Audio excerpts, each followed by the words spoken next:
For today's ganap nga, samahan nyo nga kaming pumunta ng Talugtog. Siyempre, bigla ang lakad na naman ito. Si Shai nga yung driver namin dyan. Kaya pipikit na lang kami hanggang makarating kami ng Talugtog. Tsare, sa AM Resort nga kami pumunta at si Kuya Ray ang may-ari. Nagkabit kasi si Shai ng CCTV sa barangay nila. Kaya naman, for the sama na kami. First time ko nga lang marating ang Talugtog. Sabi nila malayo pero hindi naman pag si Shai ang driver. Tsare, 3 PM na nga kami nakarating dito sa AM Resort. At kami nga lang ang guest dito. Kaya naman, kahit tag-iisa kaming cottage carry lang, napakaluwang nga nito. Kaya kahit magtago-taguan kayo dito, hindi nyo mahanap isa't isa. Charis! Naghahanap na nga kami dyan ng cottage na malapit sa pool. Para kahit bangengi ka na, magtampisan ko na lang sa tubig. Shoota. Inaantay nga din namin lumapit si Kuya Ray. Baka may pa-welcome banner siya sa amin. Baka bigla kaming magulat. Baka 2 by 2 yung ibigay sa amin. Charis!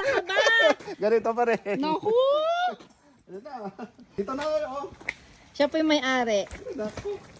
Nag-prepare na nga muna kami ng mga ibang mga dala namin. Inumpisahan na nga ni Jane yung pagbabalot ng lumpia. Sobrang biglaan nga lang ito kaya kung ano na lang nabitbit. Si Jane nga yung tagabalot at si Toto na may tagaluto. I-prepare nga lang namin yung mga dala namin tsaka kami pupunta ng palengke para bumili pa ng ibang lulutuin. Loob. Dapat ano lang, loob lang. O mahina lang, malakas lang kami. Para maluto yung loob. Doon, saka kuha tubig. May tubig dito ah. Mamaya natin. After ngang maluto ng lumpia, ginagayak naman yung chicken. Babalat na nga rin ako dyan ng mangga. Para naman kahit papano may ambag akes. Kami na nga lang natira dyan dahil sila siya'y nasa barangay na. Kasalukuyan na nga nilang kinakabit yung CCTV. At hindi na nga napigilan na titibinan na hindi kumanta.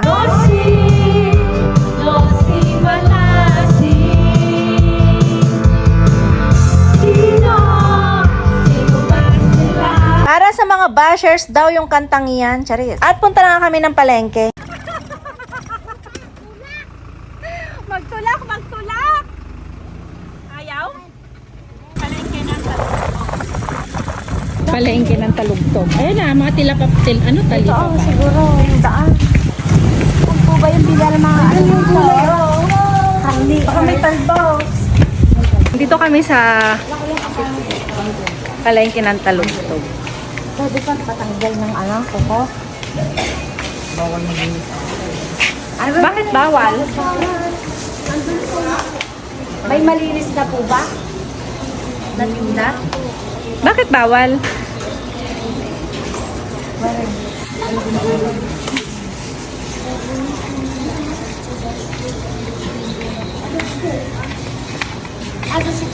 Doon, bumili ng gulay.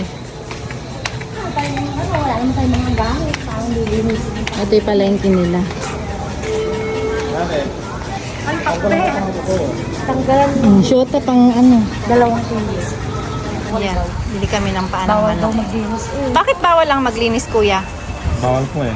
Gusto kong makatinda kaya Bakit bawal?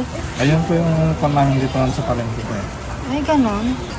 Mabilis lang yan si kuya. Masarap pa pagbata. Pala, akala ko Suka doon. Wala. Di ba kayo bumili? Nang? Meron! Suka pa konti. Tawag dito.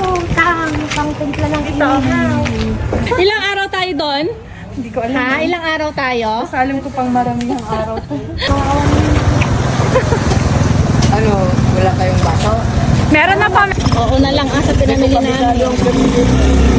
Ang dami naming pinamili. Ay! Ay, kuya!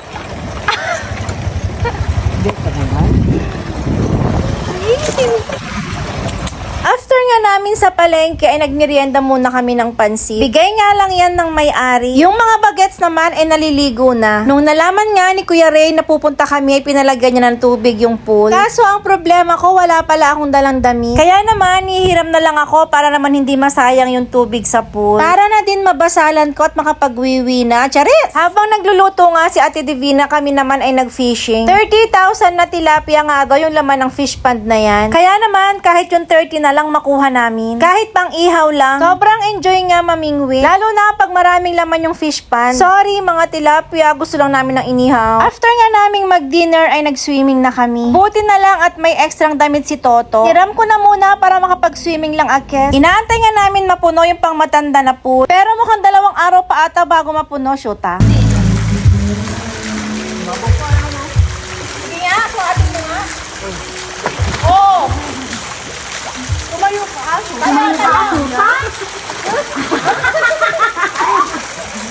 Napakaganda nga ng place na ito. May mga rooms din na pwede mag-overnight. Siyempre, may mga rooms para sa magjuwa, magbabarkada at sa pamilya. Hindi ko lang kasi nakuhanan yung mga rooms. Pero maganda siya, parang Bali style. Kuhanan ko na lang ulit pagbalik ko. Charis. Open po ang AM Resort everyday. Pwede po kayong mamasyal sa Talugtog Nueva Ecija lang yan. Thank you, Kuya Ray, sa uulitin. So yun lang, bye.